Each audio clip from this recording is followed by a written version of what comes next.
ಅಂಕೋಲಾ ತಾಲೂಕಿನ ಶಿರೂರಿನಲ್ಲಿ ಗುಡ್ಡ ಕುಸಿತದ ಬಳಿಕ ನಡೆದ ಕಾರ್ಯಾಚರಣೆ ಅಂತಿಮ ಹಂತಕ್ಕೆ ಬಂದಿದೆ.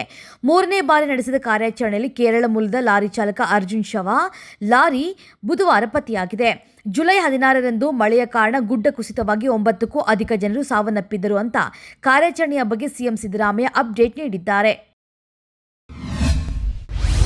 ಭಾರತೀಯ ರೈಲ್ವೆ ಅಡಿಯಲ್ಲಿ ಬರುವಂತಹ ಐಆರ್ಸಿಟಿಸಿ ಭಾರತ್ ಗೌರವ್ ಪ್ರವಾಸಿ ರೈಲುಗಳ ಮೂಲಕ ಭಾರತದ ಶ್ರೀಮಂತ ಐತಿಹಾಸಿಕ, ಸಾಂಸ್ಕೃತಿಕ ಮತ್ತು ಆಧ್ಯಾತ್ಮಿಕ ಪರಂಪರೆಯನ್ನು ಪ್ರದರ್ಶಿಸುವ ಧ್ಯೇಯವನ್ನು ಮುಂದುವರೆಸಿದೆ. ಐಆರ್ಸಿಟಿಸಿ ಅಕ್ಟೋಬರ್ 1, 2024ರಂದು ದೆಹಲಿಯಿಂದ ಗರ್ವಿ ಗುಜರಾತ್ ಭಾರತ್ ಗೌರವ್ ಡಿಲಕ್ಸ್ ಎಸಿ ಪ್ರವಾಸಿ ರೈಲನ್ನು ಪ್ರಾರಂಭಿಸುವುದಕ್ಕೆ ಸಜ್ಜಾಗಿದೆ.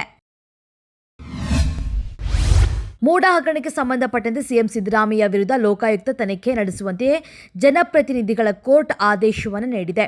ಇದರ ಬೆನ್ನಲ್ಲೇ ಇಂದು ಮೈಸೂರು ಲೋಕಾಯುಕ್ತ ಪೊಲೀಸರಿಂದ ಸಿಎಂ ಸಿದ್ದರಾಮಯ್ಯ ವಿರುದ್ಧ ಎಫ್ಐಆರ್ ದಾಖಲಾಗಿದೆ. ಆದರೆ ಲೋಕಾಯುಕ್ತ ತನಿಖೆ ಬಗ್ಗೆ ನನಗೆ ನಂಬಿಕೆ ಇಲ್ಲ ಅಂತ ದೂರುದಾರ ಸ್ನೇಹಮಹಿ ಕೃಷ್ಣ ಹೇಳಿದ್ದಾರೆ. ಲೆಬನಾನ್ ವಿರುದ್ಧ ಕಾರ್ಯಾಚರಣೆ ನಡೆಸುತ್ತಿರುವಂತಹ ಇಸ್ರೇಲ್ಗೆ ಅಮೆರಿಕ ಗುಪ್ತಚರ ನೆರವು ಒದಗಿಸ್ತಾ ಇಲ್ಲ ಅಂತ ಯುಎಸ್ ಸೇನೆಯ ಪ್ರಧಾನ ಕಚೇರಿ ಪೆಂಟಗನ್ ಬುಧವಾರ ಸ್ಪಷ್ಟಪಡಿಸಿದೆ.